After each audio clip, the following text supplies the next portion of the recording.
وَالسَّمَاءِ وَالطَّارِقِ وَمَا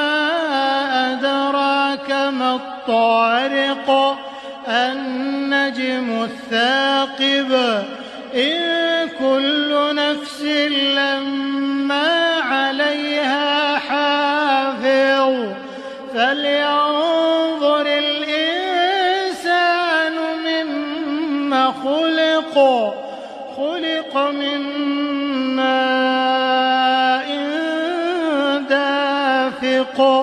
يَخْرُجُ مِن بَيْنِ الصُّلْبِ وَالتَّرَائِبِ